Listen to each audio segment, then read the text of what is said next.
ଶାଶୁ ଘରେ ଥିଲା ଆଜି ମୋର ଦିଦି ଗାଧେଇ ପାଧେଇ ରେଡି ହେଲା ବେଳକୁ ନଣନ୍ଦ ମୋର ଆସି ପଚାରିଲେ ଭାଉଜ ତମେ କୋଉ ସନସ୍କ୍ରିନ୍ ଲଗାଉଛ ମତେ ବି କୁହ। ଆଉ ତାଙ୍କୁ କିଛିଟା ଟିପ୍ସ ଦେଲା ପରେ ଫଟୋ ଉଠେଇ ମୁଁ ଚାଲିଥିଲି ମମିଙ୍କ ପାଖରେ। ତାପରେ ମମି ମତେ ପଣସ କଠା କାଟିବାର ପ୍ରଣାଳୀ ହେଲେ ଆସନ୍ତୁ ଶିଖିବା ମମିଙ୍କ ଠାରୁ ପଣସ କଠା ତରକାରୀ କେମିତି ହବ। ହେଇ ଦେଖ ହେଇ ଚୋପା ଛିଡ଼ିବାକୁ ସୁବିଧା ଏଇଟା ତ କିଛି ହେଇନି ଛୋଟଟା ହଁ କ'ଣ ହେଇଛି ଆର ଛୋଟଟା କ'ଣ କଠା ହେଇଛି ତାପରେ ବାହାରିବ ଆଗେ ଏଇ ଖାଇବା କ'ଣ ଖାଇବେ କେତେ ସେ ମଝିଟା କାଟିବନି କି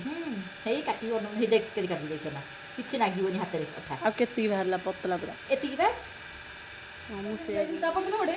ସିଏ ସବୁ ଏଇଗୁଡ଼ା ସହ କାଟିଛନ୍ତି ମାନେ ସେ ଦୋକାନୀ ବସି କାଟୁଛି ଏଇଗୁଡ଼ା ପୁରା ଅଛି ତାର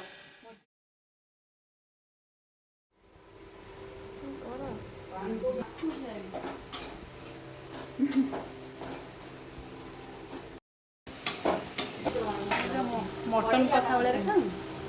କ'ଣ କହୁଛ ହଁ ସେ ମତେ ଖାଲି ଗୁଣ୍ଡ କୋଉଠି ଅଛି ଟିକେ ଅଧିକା ଲଙ୍କା ଗୁଣ୍ଡ ପକେଇବନି। 2 ଚାମଚ ହେଇଗଲା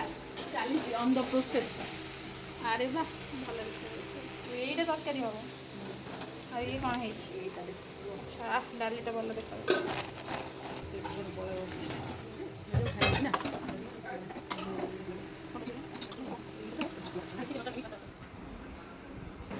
ମମି କହ କେମିତିଆ ହେଇଛି